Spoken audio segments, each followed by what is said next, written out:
اللهم صل على سيدنا محمد اللهم صل على سيدنا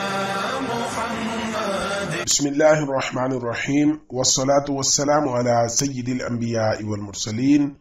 وعلى آله وأصحابه أجمعين أما بعد ناظرین و سامعین السلام علیکم ورحمۃ اللہ وبرکاتہ۔ ویڈیو کا باقاعدہ آغاز کرنے سے پہلے میں تمام دوستوں سے یہ گزارش کروں گا کہ ثواب کی نیت سے میرے ساتھ مل کر نماز والا درود شریف پڑھ لیجئے۔ بسم اللہ الرحمن الرحیم، اللہم صلی علی محمد وعلی آل محمد کما صلیت علی ابراہیم وعلی آل ابراہیم انکا حمید مجید، اللہم بارک علی محمد وعلی آل محمد کما بارکت علی ابراہیم وعلی آل ابراہیم انکا حمید مجید۔ الحمدللہ، اللہ رب العزت نے ہم پر اپنا خصوصی کرم، فضل اور احسان فرمایا کہ ہمیں آج زندگی کا ایک اور مبارک دن عطا فرمایا، اور آج کا یہ دن عطا فرما کر خصوصی طور پر ہمیں یہ موقع فراہم کیا کہ آج کے اس دن میں ہم زیادہ سے زیادہ اللہ رب العزت کی رضا اور خوشنودی والے اعمال کر کے اللہ کو راضی کر سکیں، اور اس کے ساتھ ساتھ اپنی غلطیوں، کوتاہیوں اور نافرمانیوں پر توبہ و استغفار کر کے اللہ سے معافی مانگ کر دونوں جہانوں میں کامیابی حاصل کر سکیں۔ اللہ رب العزت سے دعا ہے کہ آج کے اس دن میں ہمیں خاص طور پر ہر کام، ہر مقصد میں خصوصی طور پر کامیابی عطا فرمائے، اور آج کے اس دن میں ہمیں ہر قسم کی پریشانی، مشکل اور آزمائش سے اللہ رب العزت محفوظ فرمائے، آمین۔ آج جمعہ المبارک کا مبارک دن ہے، اور اس مبارک دن کے بارے میں حدیث میں بہت سے اس کے فضیلت اور اہمیت کے بارے میں حضور صلی اللہ علیہ وسلم کے فرمان ہیں، جن میں ایک فرمان یہ بھی ہے جس کا مفہوم کچھ اس طرح سے ہے کہ جمعہ المبارک کے دن دو گھڑیاں ایسی ہیں کہ جن اوقات میں اللہ رب العزت بندے کی دعا کو قبول فرماتے ہیں۔ تو وہ دو اوقات کون سے ہیں؟ ایک جمعہ المبارک کے خطبے کے درمیان خطبے کا جب وقت ہے وہ وقت ہے، اور دوسرا وقت جمعہ المبارک کے دن نماز عصر کے بعد کی گھڑی ہے۔ ویسے بھی نماز عصر اور نماز فجر کے بعد کا جو وقت ہے یہ بہت ہی زیادہ قیمتی ہے، جس کے بارے میں اللہ رب العزت کا فرمان ہے، حدیث قدسی ہے جس کا مفہوم کچھ اس طرح سے ہے کہ اے بندے، تو فجر اور عصر کی نماز کے بعد مجھے تھوڑی دیر کے لیے یاد کر لیا کر، میں درمیانی اوقات میں تیری کفایت کروں گا۔ تو جس شخص کی اللہ رب العزت جس کی کفایت کا وعدہ کر لے، اور اتنے سے کام میں کہ فجر کے بعد، فجر سے یعنی جو زوال کا وقت ہے، یعنی جو مکروہ وقت ہے، جس وقت میں ہم فجر کے بعد سے اشراق کے درمیان کا وقت، اس وقت میں اللہ رب العزت کی یاد پر اللہ رب العزت فجر سے عصر تک کے جو درمیانی وقت ہے، یعنی جو فجر کے بعد اللہ رب العزت کا ذکر کرتا ہے اور عصر کے بعد کرتا ہے، تو فجر سے عصر تک اللہ رب العزت اس کے معاون و مددگار ہوتے ہیں، اور عصر کے بعد کرتا ہے تو عصر سے دوبارہ فجر تک اللہ رب العزت اس کے معاون و مددگار ہوتے ہیں۔ تو جو کوئی شخص اگر فجر اور عصر کے بعد کے اس وقت کو قیمتی بنا کر اس میں اللہ رب العزت کا ذکر، اللہ رب العزت کی تسبیحات بیان کرنا شروع کر دے، تو اللہ پاک درمیانی اوقات میں اس کی مدد فرمائیں گے، تو اسے ہر کام، ہر مقصد میں خصوصی طور پر کامیابی عطا فرمائی جائے گی۔ اللہ رب العزت سے دعا ہے کہ اللہ پاک ہر وقت میں ہمیں اپنے ذکر میں مشغول رہنے کی توفیق عطا فرمائے، اور خاص طور پر ان دو اوقات میں خصوصی طور پر ہمیں اللہ رب العزت اپنے ذکر میں مشغول رہنے کی توفیق عطا فرمائے، آمین۔ آج میں آپ کے لیے ایک ایسا وظیفہ لے کر حاضر ہوا ہوں جو کہ جمعہ المبارک کے دن کے حوالے سے خاص ہے، اور یہ جمعہ المبارک کے دن نماز عصر کے بعد اگر آپ کریں تو اس کی اور زیادہ فضیلت ہے۔ اس کے علاوہ آپ جمعہ المبارک کے دن نماز فجر سے نماز عشاء کے درمیان، یعنی کسی بھی نماز کے بعد اس عمل کو کر سکتے ہیں۔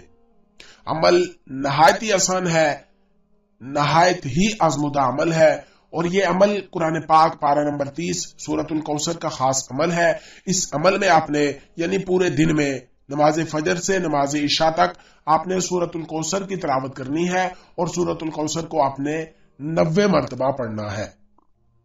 اب چاہیں تو آپ ایک ہی وقت میں پڑھ سکتے ہیں، یعنی فجر کے بعد اگر آپ پڑھنا چاہیں تو فجر کے بعد پڑھ سکتے ہیں، نماز جمعہ کے بعد پڑھنا چاہیں تو نماز جمعہ کے بعد پڑھ سکتے ہیں، نماز عصر کے بعد پڑھنا چاہیں تو نماز عصر کے بعد پڑھ سکتے ہیں، اسی طرح نماز مغرب یا عشاء کے بعد پڑھنا چاہیں تو نماز مغرب یا عشاء کے بعد ایک ہی نشست میں پڑھ سکتے ہیں.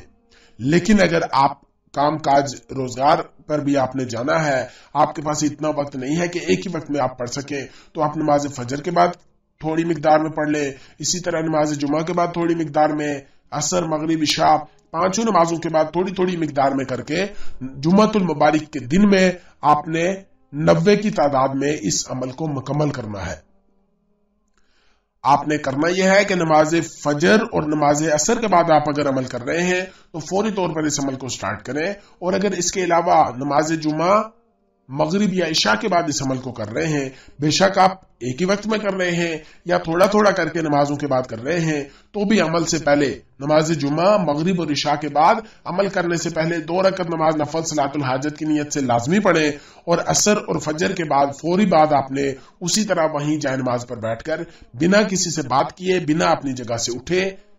ہر نماز کے بعد عمل آپ نے اس طرح سے کرنا ہے کہ وہیں جائے نماز پر بیٹھنا ہے، بنا کسی سے بات کیے، بنا اپنی جگہ سے اٹھے. اول آپ نے 11 مرتبہ درود ابراہیمی، نماز میں پڑھے جانے والا جو درود شریف ہے، 11 مرتبہ پڑھنا ہے. اس کے بعد آپ نے جس بھی مقدار میں، اگر تو آپ ایک ہی نشست میں پڑھ رہے ہیں تو 90 مرتبہ آپ نے سورۃ الکوثر کی تلاوت کرنی ہے، اور اگر آپ تھوڑا تھوڑا کر کے کسی ہر نماز کے بعد پڑھنا چاہ رہے ہیں تو تھوڑا تھوڑا کر کے جتنا آپ آسانی کے ساتھ پڑھ سکیں اتنی مقدار میں آپ نے سورۃ الکوثر کی تلاوت کرنی ہے. میں ایک مرتبہ پھر سے آپ کو بتاتا چلوں کہ آپ نے جمعۃ المبارک کے دن نماز فجر سے لے کر نماز عشاء تک ان نمازوں کے بعد کے اس درمیانی وقت میں سورۃ الکوثر کی 90 مرتبہ تلاوت کرنی ہے، اور اس سے پہلے اور اس کے آخر میں 11 مرتبہ آپ نے درود ابراہیمی پڑھنا ہے. اور جب یہ عمل پوری تعداد مکمل ہو جائے تو اس کے بعد خصوصی طور پر اللہ پاک کی بارگاہ میں ہاتھ اٹھا کر، جھولی پھیلا کر اپنی حاجات، اپنی ضروریات اور اپنی مشکلات کے حل کے لیے اللہ سے دعا کرنی ہے. انشاءاللہ اس مبارک وقت کی برکت سے، اس مبارک دن کی برکت سے اور اس مبارک عمل کی برکت سے اللہ پاک آپ کی دعا کو ضرور قبول فرمائیں گے. آپ کی جو بھی جائز حاجت، جو بھی جائز مراد اور جو دعا آپ کے دل میں ہو اور آپ چاہ رہے ہوں کہ اللہ پاک آپ کی اس دعا کو فوری قبول فرمائے اور آپ کے مسائل پریشانیوں کو حل فرمائے اور آپ کے جو بھی مقاصد ہیں ان میں آپ کو خصوصی طور پر کامیابی عطا فرمائے، تو آپ اس عمل کو لازمی سے کر لیں. انشاءاللہ آپ کو ضرور فائدہ ہوگا. اصل میں بات یہ ہے کہ ہم جس قدر یقین کے ساتھ عمل کریں گے اور جس قدر دھیان، توجہ کے ساتھ عمل کریں گے، اتنا ہی جلدی اور اتنا ہی زیادہ ہمیں اس سے فائدہ حاصل ہوگا. اس لیے آپ جب بھی کوئی بھی عمل کریں تو سب سے پہلے آپ نے یقین سے عمل کرنا ہے کہ میں یہ عمل کر رہا ہوں صرف اور صرف اللہ کی رضا کے لیے کر رہا ہوں. میں عمل کر رہا ہوں اللہ کی رضا کے لیے کر رہا ہوں. عمل پر آپ نے یہ نہیں رکھنا کہ اس عمل کی وجہ سے مجھے یہ چیز ملے گی، بلکہ آپ نے عمل کرنا ہے صرف اور صرف اللہ کی رضا کے لیے کرنا ہے. اور نیت یہ عمل کرتے ہوئے رکھنی ہے کہ یہ میں اللہ کا ذکر کر رہا ہوں. اب انسان جب اللہ کا ذکر کرتا ہے تو آقا کریم حضرت محمد مصطفیٰ صلی اللہ علیہ وسلم کا فرمان ہے کہ جو شخص اللہ کا ذکر کرتا ہے تو اسے اللہ کا قرب اور دھیان نصیب ہوتا ہے. تو جب ہمیں اللہ کا قرب اور دھیان اس ذکر کی بدولت نصیب ہوگا تو اس کے بعد جب ہم اللہ سے مانگیں گے تو ہمارا ویسے بھی یہ ایمان اور یہ یقین ہونا چاہیے، ہمارا یہ گمان، یہ نیت ہونی چاہیے کہ میں اللہ سے مانگ رہا ہوں اور اللہ مجھے ضرور عطا فرمائیں گے. ہماری نیت یہ ہونی چاہیے کہ میں جیسے ہی اللہ سے مانگ رہا ہوں اللہ مجھے فوری طور پر عطا فرمائیں گے. اس بارے میں بھی حدیث میں آتا ہے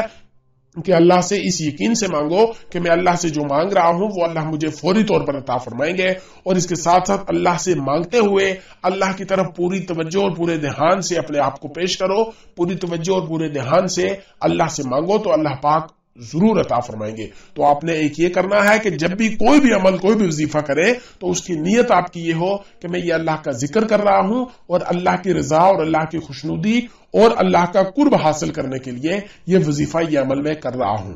اس کے بعد جب عمل مکمل ہو جائے تو اللہ کے سامنے ہاتھ اٹھانے کی ہمیں توفیق مل جائے، اللہ سے دعا مانگنے کی ہمیں توفیق مل جائے، تو وہاں پر آپ نے پھر رو رو کر گڑ گڑا کر اپنے گناہوں سے معافی، سب سے پہلے اپنے آپ کو اللہ کے سامنے پیش کرنا ہے، اپنے گناہوں سے معافی حاصل کر کے اللہ سے توبہ و استغفار کر کے اپنے گناہوں کو معاف کروانا ہے. اس کے بعد اپنی دنیا بعد میں مانگنی ہے، پہلے اللہ سے آخرت مانگنی ہے کہ ہمارے مرنے کے بعد ہمارے ساتھ اللہ نرمی فرمائے اور ہمیں جنت میں عالی مقام عطا فرمائے. ہمارے جو زندہ ہیں ان کی صحت یابی کے لیے، جو فوت ہو چکے ہیں ان کے آگے درجات کی بلندی کے لیے دعا کرنی ہے. اس کے بعد آپ کی جو پریشانی، جو مسئلہ، جو بھی آپ کے حالات ہیں، جو حاجات ہیں، ان کے لیے اللہ سے دعا کریں اور پورے یقین سے دعا کریں کہ میں اللہ سے مانگ رہا ہوں، وہ اللہ میری سن رہا ہے، میں اسی سے مانگ رہا ہوں، اسی پر بھروسہ کر کے مانگ رہا ہوں، اسی پر توکل کر کے مانگ رہا ہوں، وہ میری ضرور سنے گا. تو انشاءاللہ جس قدر ہمارا اللہ سے بھروسہ ہوگا، اللہ کی ذات پر بھروسہ ہوگا، ہمارا جس قدر یقین ہوگا، اللہ پاک ہمارے لیے اس کا اسی طرح سے فیصلہ فرمائیں گے. اس لیے پورے یقین، توجہ، دھیان سے اللہ سے مانگیں اور جب بھی موقع ملے تو اللہ سے خوب مانگیں. اللہ سے جو مانگنا ہو مانگ لے، لیکن جب موقع ملے تو اس میں بخل اور کنجوسی نہ کرے، بلکہ اللہ سے دنیا و آخرت کی تمام نعمتیں مانگ لے. اللہ پاک دینے پر قادر ہے. اگر ہم مانگ لے اللہ سے اور اللہ وہ قبولیت کی گھڑی ہو اور اللہ ہماری سن لے اور اس وقت ہم اللہ سے دنیا و آخرت کی کامیابیاں مانگ رہے ہوں، تو پھر ہمارے لیے دنیا میں بھی کامیابی ہے اور آخرت میں بھی کامیابی ہے. اللہ رب العزت سے دعا ہے کہ اللہ پاک ہمیں ہر وقت میں، ہر حال، ہر وقت میں ہماری زبانوں کو اپنے ذکر میں مشغول فرمائے، ہماری جھولیوں کو اپنے سامنے ہر حال میں، ہر وقت اپنے سامنے پھیلا کر اللہ سے مانگتا ہوا ہمیں دنیا کے اور باقی دروں کا محتاج اللہ نہ بنائے. ہمارے تمام دروں سے ہمیں محتاجی ہٹا کر صرف اور صرف اپنے در کا محتاج بنائے. اللہ سے دعا ہے کہ جو کچھ کہا سنا اللہ پاک اس پر عمل کرنے کی توفیق عطا فرمائے. وآخر دعوانا ان الحمدللہ رب العالمین. آمین آمین آمین برحمتک یا ارحم الراحمین. اللهم صل على سيدنا محمد. ہم لاتے ہیں ٹاک شوز اور ان لمیٹڈ انٹرٹینمنٹ صرف یوٹیوب پر. اگر آپ نے ابھی تک ہمارا چینل سبسکرائب نہیں کیا تو ابھی سبسکرائب کریں اور بیل آئیکن کو کلک کر کے ہماری لیٹسٹ ویڈیوز کے بارے میں اپڈیٹ جانیں. سبسکرائب کیجئے اور ہم آپ کو لیے چلیں گے آپ کی فیوریٹ ویڈیو کی طرف.